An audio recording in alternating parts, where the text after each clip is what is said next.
Assalamualaikum warahmatullahi wabarakatuh.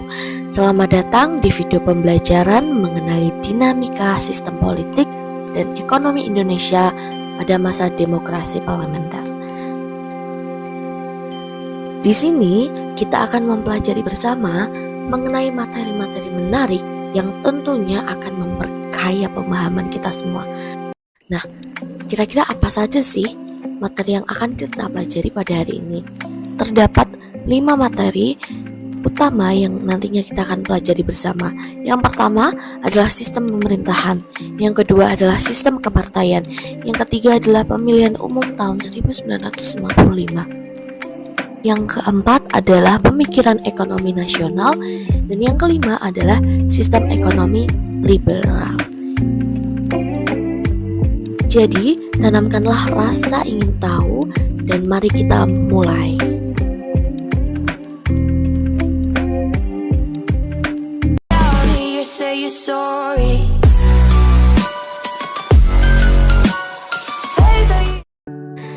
Indonesia sampai dengan tahun 1950-an telah menjalankan dua sistem pemerintahan yang berbeda, yaitu sistem presidensial dan sistem parlementer. Tidak sampai 1 tahun setelah kemerdekaan, sistem pemerintahan presidensial digantikan dengan sistem pemerintahan parlementer. Hal ini ditandai dengan pembentukan kabinet parlementer pertama pada November 1945 dengan Syahrir sebagai Perdana Menteri. Sejak saat itulah jatuh bangun kabinet pemerintahan di Indonesia terjadi. Namun pelaksanaan sistem parlementer ini tidak diikuti dengan perubahan Undang-Undang Dasar.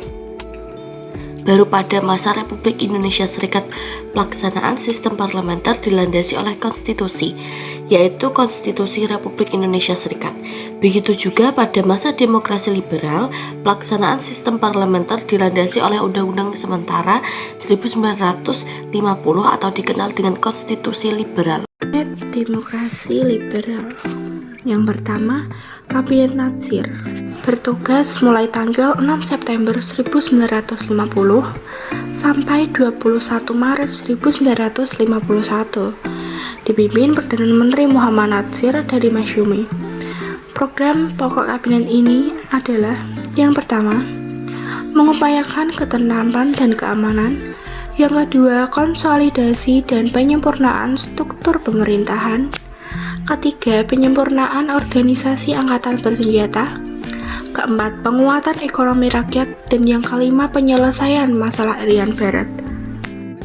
Lalu yang kedua terdapat Kabinet Sukiman yang bertugas mulai 26 April 1951 sampai 23 Februari 1952 yang dipimpin oleh Perdana Menteri Sukiman Widjosoenjojo dari Partai Masyumi dengan program kerja: 1. Menjamin ketentraman, keamanan, dan kemakmuran rakyat. 2. Memperbarui hukum agraria. 3. Mempersiapkan pemilu. 4. Menjalankan politik luar negeri bebas aktif. 5. Mengembalikan Irian Barat secepatnya. Dan yang terakhir adalah menyiapkan undang-undang mengenai pekerja dan upah minimum. Ketiga adalah Kabinet Wilopo yang bertugas mulai dengan tanggal 30 Maret 1952 sampai dengan 3 Juni 1953.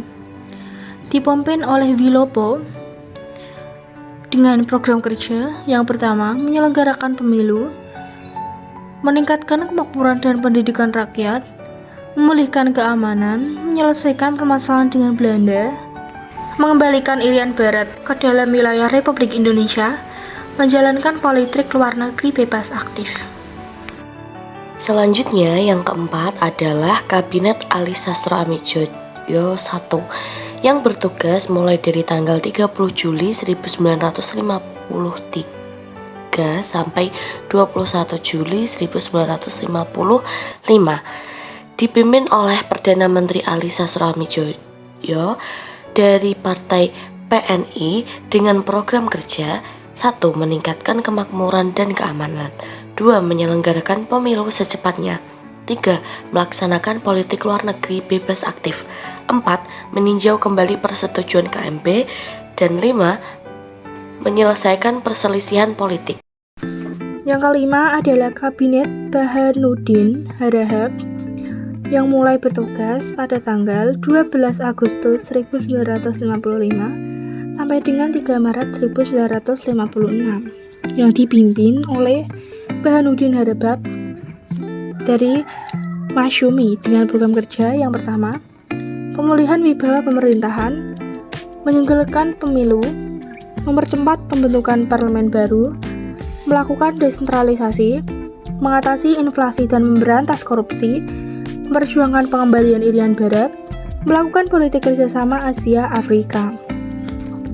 Yang keenam adalah Kabinet Ali Sastroamidjojo kedua pada tanggal 20 Maret 1956 sampai dengan 14 Maret 1957 yang dipimpin oleh Ali Sastroamidjojo dari PNI dengan program kerja yang pertama, memperjuangkan pengembalian Irian Barat, yang kedua membentuk daerah-daerah otonomi, tiga mempercepat pembentukan DPRD, yang keempat memperbaiki nasib buruh dan pegawai, kelima penyehatan keseimbangan keuangan negara, keenam merubah sistem ekonomi, ketujuh memulihkan keamanan dan ketertiban, ke-8 melaksanakan rencana pembangunan 5 tahun, ke-9 melaksanakan politik luar negeri bebas aktif, ke-10 melaksanakan keputusan KAA. Yang terakhir adalah Kabinet Juanda 9 April 1957 sampai dengan 5 Juli 1959 yang dipimpin oleh Insinyur Juanda Kartawijaya dengan program kerja yang pertama, membentuk Dewan Nasional, kedua menormalkan keadaan Republik Indonesia, ketiga melancarkan pengembalian Irian Barat, dan yang keempat mempercepat proses pembangunan. Sistem kepartaian. Partai politik merupakan suatu kelompok terorganisir yang anggota-anggotanya mempunyai orientasi nilai-nilai dan cita-cita yang sama. Tujuan dibentuknya partai politik adalah untuk memperoleh, merebut, dan mempertahankan kekuasaan secara konstitusional. Pasca proklamasi kemerdekaan, pemerintahan RI memerlukan adanya lembaga parlemen yang berfungsi sebagai perwakilan rakyat sesuai dengan amanat UUD 1945. Keberadaan parlemen dalam hal ini DPR dan MPR tidak terlepas dari kebutuhan adanya perangkat organisasi politik, yaitu partai politik. Sistem kepartaian yang dianut pada masa demokrasi liberal adalah multipartai. Pembentukan partai politik ini, menurut Muhammad Hatta, agar memudahkan dalam mengontrol perjuangan lebih lanjut. Hatta juga menyebutkan bahwa pembentukan partai politik ini bertujuan untuk mudah dapat mengukur kekuatan perjuangan kita dan untuk mempermudah minta tanggung jawab kepada pemimpin-pemimpin barisan perjuangan, walaupun pada kenyataannya partai-partai politik tersebut cenderung untuk memperjuangkan kepentingan golongan daripada kepentingan nasional. Partai-partai politik yang tidak memegang jabatan dalam kabinet dan tidak memegang peranan penting dalam parlemen sering melakukan oposisi yang kurang sehat dan berusaha menjatuhkan partai politik yang memerintah. Hal inilah yang menyebabkan pada era ini sering terjadi pergantian kabinet. Kabinet tidak berumur panjang, sehingga program-programnya tidak bisa berjalan sebagaimana mestinya, yang menyebabkan terjadinya instabilitas nasional, baik di bidang politik, sosial, ekonomi, maupun keamanan. Pelaksanaan Pemilihan Umum 1955 bertujuan untuk memilih wakil-wakil rakyat yang akan duduk dalam parlemen dan dewan konstituante. Pemilihan umum ini diikuti oleh partai-partai politik yang ada tetap oleh kelompok perorangan. Pemilihan umum ini sebenarnya sudah dirancang sejak Kabinet Ali Sastroamidjojo I pada tanggal 31 Juli 1953 sampai 12 Agustus 1955 dengan membentuk panitia pemilihan umum pusat dan daerah pada 31 Mei 1994. Namun pemilihan umum tidak dilaksanakan pada masa Kabinet Ali I karena terlanjur jatuh. Kabinet pengganti Ali I yaitu yang berhasil menjalankan pemilihan umum yaitu Kabinet Burhanuddin Harahap. Pelaksanaan pemilihan umum pertama dibagi dalam 16 daerah pemilihan yang meliputi 209 kabupaten, 2.129 kecamatan, dan 43.429 desa. Pemilihan umum 1955 dilaksanakan dalam 2 tahap. Tahap pertama untuk memilih anggota parlemen yang dilaksanakan pada 29 September 1995 dan tahap kedua untuk memilih anggota Dewan Konstituante atau Badan Pembuat Undang-Undang Dasar dilaksanakan pada 15 Desember 1945. Pada pemilu pertama ini 39 juta rakyat Indonesia memberikan suaranya di kotak suara. Pemilihan umum 1995 merupakan tonggak demokrasi pertama di Indonesia. Keberhasilan penyelenggaraan pemilihan umum ini menandakan telah berjalannya demokrasi di kalangan rakyat. Rakyat telah menggunakan hak pilihnya untuk memilih wakil-wakil mereka. Banyak kalangan yang menilai bahwa pemilihan umum 1995 merupakan pemilu yang paling demokratis yang dilaksanakan di Indonesia. Presiden Soekarno dalam pidatonya di Istana Negara dan Parlemen 17 pada Agustus 1945 menegaskan bahwa pemilihan umum jangan diundurkan barang sehari pun, karena pada pemilihan umum itulah rakyat akan menentukan hidup kepartaian kita yang tidak sewajarnya lagi. Rakyatlah yang menjadi hakim. Penegasan ini dilakukan karena terdapat suara-suara yang meragukan terlaksananya pemilu sesuai dengan jadwal semula. Dalam proses pemilihan umum 1995 terdapat 100 partai besar dan kecil yang mengajukan calon-calonnya untuk anggota Dewan Perwakilan Rakyat dan 8 partai besar dan kecil untuk Dewan Konstituante. Selain itu masih ada 8 organisasi dan perseorangan akan ikut dalam pemilihan umum. Dalam pendaftaran pemilihan tidak kurang dari 60% penduduk Indonesia yang mendaftarkan namanya, atau kurang lebih 78 juta. Angka yang cukup tinggi yang ikut dalam pesta demokrasi yang pertama, PAID 1999. Pemilihan umum untuk anggota DPR dilaksanakan pada tanggal 29 September 1945. Hasilnya diumumkan pada 1 Maret 1996. Urutan perolehan suara terbanyak adalah PNI, Masyumi, Nahdlatul Ulama, dan PKI. 4 perolehan suara terbanyak memperoleh kursi sebagai berikut: PNI 57 kursi, Masyumi 57 kursi, Nahdlatul Ulama 45 kursi, dan PKI 39 kursi. Pemilihan umum 1955 menghasilkan keseluruhan anggota DPR dengan jumlah anggota sebanyak 210 orang dan dilantik pada tanggal 24 Maret 1946 oleh Presiden Soekarno. Acara pelantikan ini dihadiri oleh anggota DPR yang lama dan menteri-menteri Kabinet Burhanuddin Barahab. Dengan terbitnya DPR yang baru, maka berakhirlah masa tugas DPR yang lama dan menunjukkan tim formatur yang dilakukan berdasarkan jumlah suara terbanyak di DPR. Pemilihan anggota pemilihan umum 1995 selain memilih anggota DPR juga memilih anggota Dewan Konstituante. Pemilihan umum anggota Dewan Konstituante dilaksanakan pada tanggal 12 Desember 1995. Dewan Konstituante bertugas untuk membuat undang-undang dasar yang tetap untuk membantukan UUD sementara 1950.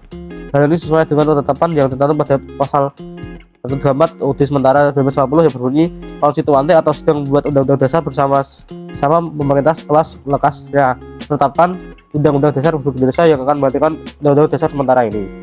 Berdasarkan hasil pemilihan tanggal 15 Desember 1995 dan diumumkan hasil 16 Juli 2096, perolehan suara partai-partai yang mengikuti pemilihan anggota Dewan Konstituante urutannya tidak jauh berbeda dengan pemilihan anggota legislatif. 4 besar partainya adalah PNI, Masyumi, NU, dan PKI. PNI 119 kursi, Masyumi 112 kursi, Nahdlatul Ulama 1 kursi, PKI 40 kursi. Pemikiran ekonomi nasional. Pemikiran ekonomi nasional pada 1950-an umumnya merupakan upaya mengubah struktur perekonomian kolonial menjadi perekonomian nasional. Hambatan yang dihadapi dalam mewujudkan hal tersebut adalah sudah berkaryanya sistem perekonomian kolonial yang cukup lama.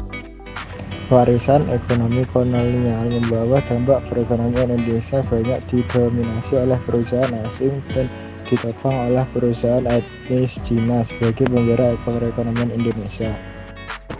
Perhatian terhadap perkembangan dan pembangunan ekonomi dicurahkan oleh Soeminto Djosihadikusumo.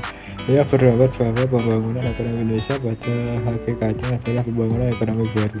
Soeminto mencoba mempraktikkan pemikirannya tersebut pada sektor perdagangan. Gagasan Soeminto kemudian dituangkan dalam program Kabinet Natris dalam wujud perencanaan rencana urgensi perekonomian atau RUP yang sering disebut juga dengan Plan Soeminto. Wujud dari RUP tersebut kemudian dicanangkan program Benteng. Program ini antara lain mencadangkan impor barang-barang tertentu bagi kelompok bisnis pribumi, serta membuka kesempatan bagi para pedagang pribumi membangun bisnis modal di bawah perlindungan pemerintah. Selain tujuan tersebut juga untuk menumbuhkan kaum penguasa pribumi agar mampu bersaing dalam usaha dengan para pengusaha keturunan Cina dan asing lainnya. Sayangnya dalam pelaksanaan muncul masalah karena dalam pelaksanaan program Benteng pemberian lisensi impor banyak yang disalahgunakan. Mereka yang menerima lisensi bukanlah orang-orang yang memiliki potensi kewirausahaan swasta yang tinggi, namun orang-orang yang mempunyai hubungan khusus dengan kalangan birokrat yang berwenang mendistribusikan lisensi dan kredit. Penyelewengan lain dalam pelaksanaan politik benteng adalah dengan cara mendaftarkan perusahaan yang sesungguhnya merupakan milik keturunan Cina dengan menggunakan nama orang Indonesia pribumi. Usaha lain yang dilakukan pemerintah untuk meningkatkan penguasaan pribumi dilakukan melalui Gerakan ASAT. Gerakan ASAT memberikan perlindungan khusus bagi warga negara Indonesia asli dalam segala aktivitas usaha di bidang perekonomian dari persaingan dengan pengusaha asing.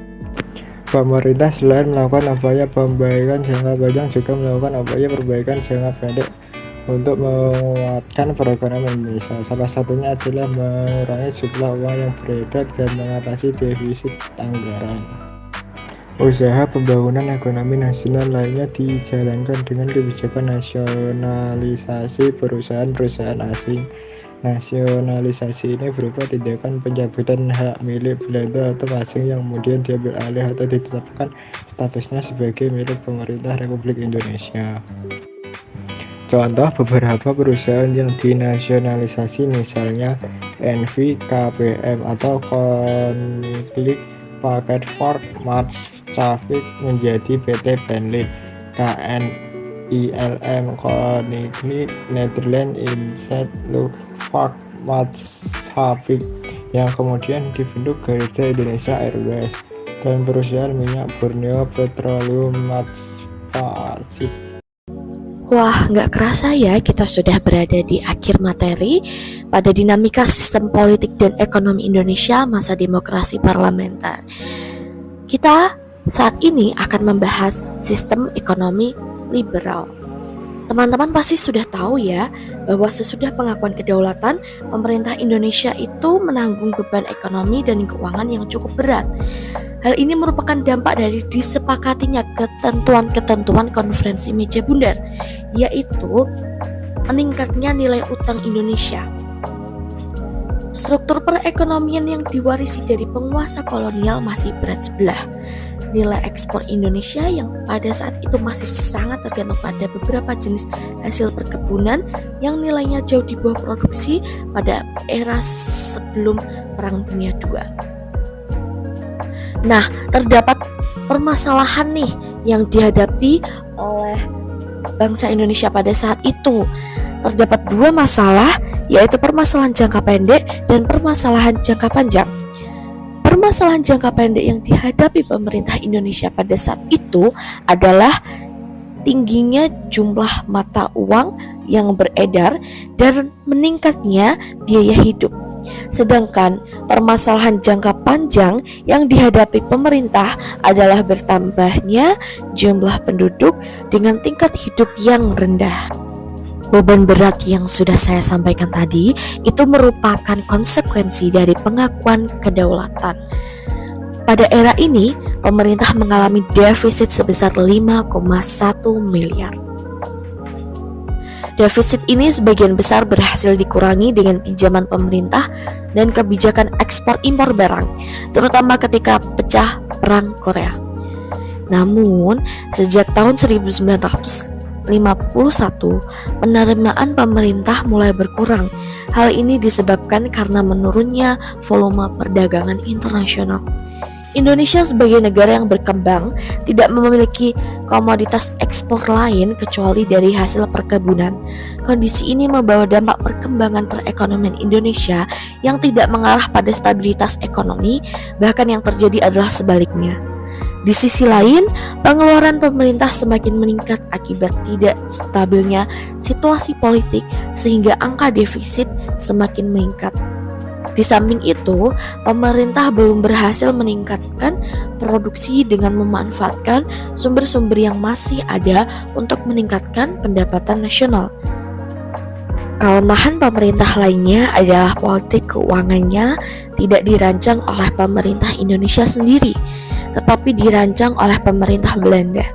Hal ini terjadi Akibat dari politik kolonial Belanda yang tidak mewariskan ahli-ahli yang cukup, sehingga usaha mengubah sistem ekonomi dari ekonomi kolonial ke ekonomi nasional tidak mampu menghasilkan perubahan yang.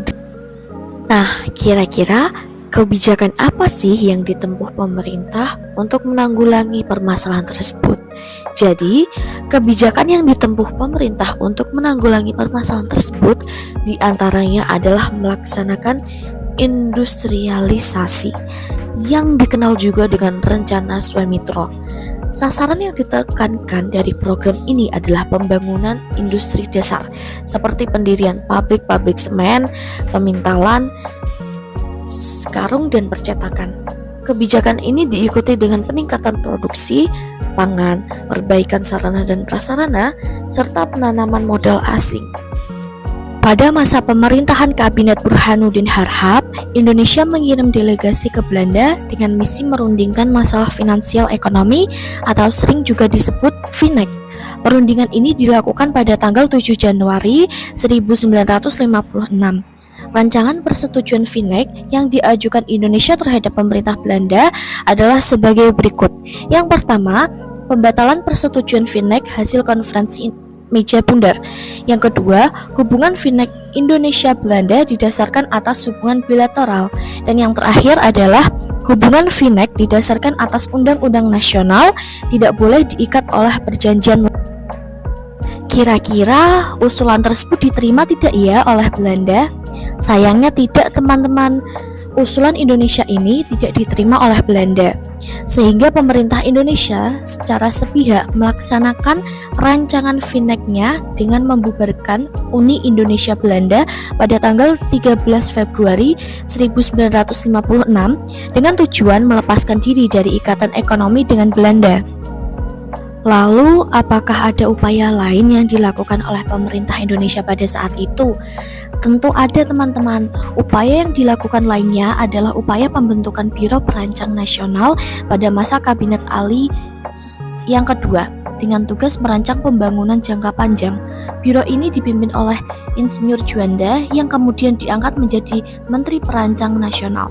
Biro ini kemudian merancang rencana program pembangunan 5 tahun atau RPLT yang rancangannya kemudian disetujui oleh parlemen. Namun karena berbagai faktor, baik faktor eksternal maupun internal, RPLT sangat berat untuk dijalankan. Lantas bagaimana ya jadinya keadaan perekonomian Indonesia pada saat itu? Jadi, perekonomian Indonesia semakin terpuruk ketika ketegangan politik yang timbul tidak dapat diselesaikan dengan diplomasi. Akhirnya, memunculkan pemberontakan yang dalam penumpasannya memerlukan biaya yang cukup tinggi. Kondisi ini mendorong meningkatnya prosentasi defisit anggaran pemerintah dari angka 20% di tahun 1950 dan 100% di tahun 1960. Salah satu ciri yang nampak dalam masa demokrasi parlementer adalah seringnya terjadi pergantian kabinet, mulai dari Kabinet Natsir, Kabinet Sukiman, Kabinet Wilopo, Kabinet Ali Sastro Amijoyo, Kabinet Baharudin Harahap, Kabinet Ali Sastro Amijoyo, dan Kabinet Juanda. Penyebab utama seringnya terjadi pergantian kabinet pada masa demokrasi parlementer adalah karena adanya perbedaan kepentingan di antara partai-partai yang tidak pernah dapat terselesaikan dengan baik. Pada masa ini, sistem kepartaian yang diterapkan memang bersifat multipartai.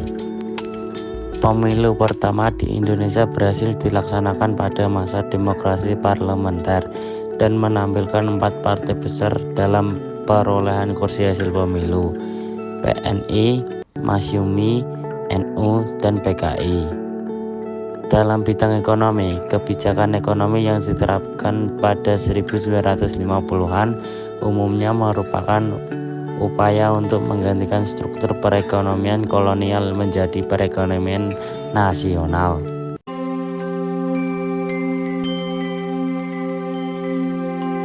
Nah, itu tadi merupakan beberapa materi yang sudah dapat kami sampaikan mengenai dinamika sistem politik dan ekonomi Indonesia pada masa demokrasi parlementer tahun 1950 sampai 1959. Bagaimana teman-teman?